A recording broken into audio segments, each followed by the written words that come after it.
salt, food grade.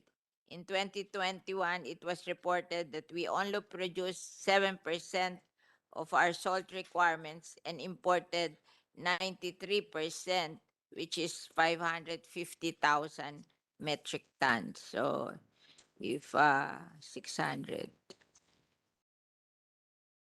So today, we're going to do a public hearing on the salt industry because of what happened after that iodization law. So uh, I just want to ask, I want to recognize the presence of Senator Villanueva online.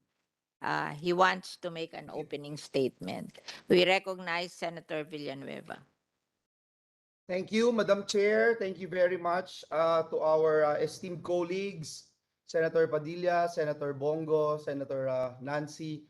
Good morning to all our resource persons. Magandang umaga po.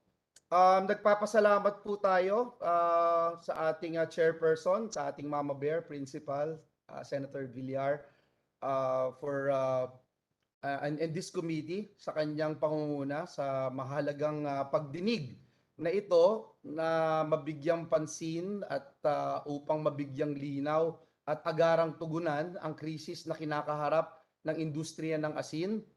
Um, the history of salt traces back to as far as 6050 BC at when the Egyptians used it as a religious offering and to preserve mummies. In the Bible, we find numerous references to salt, which is usually a metaphor for permanence and conviction. Salt of the earth, ika nga, a covenant of salt, etc. Throughout history, salt has proven to be of high value and meaning.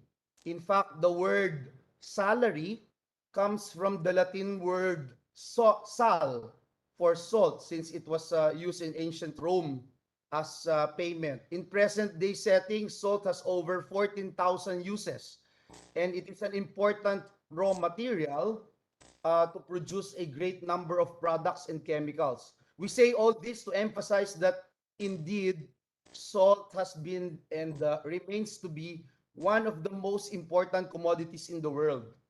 Now, our country is blessed with over 36,000 kilometers of shoreline, the fifth longest in the world, Madam Chair, suitable for salt making. The Bible says, to whom much is given, much is required. Unfortunately, Madam Chair, we have not made full use of the resources that we have, as you have mentioned a while ago. And the salt industry has consistently been in decline.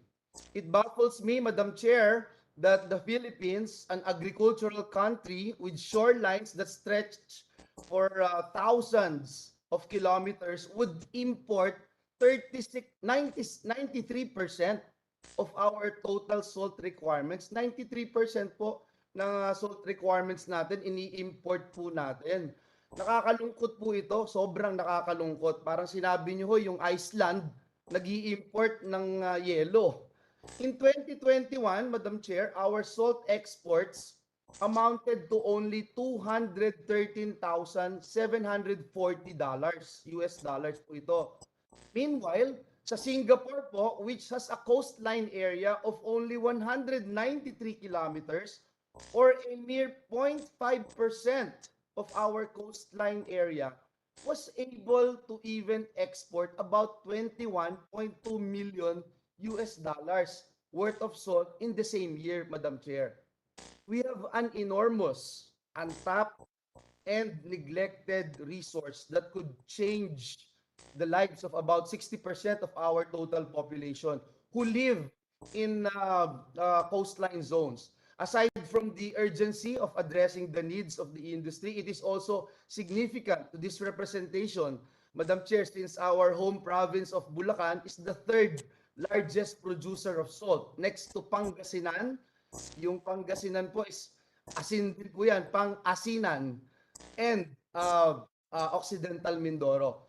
Now, Madam Chair, we are very happy that our bill, Senate Bill number 1450, or the Salt Industry Development and Revitalization Act, is among the agenda for today's hearing.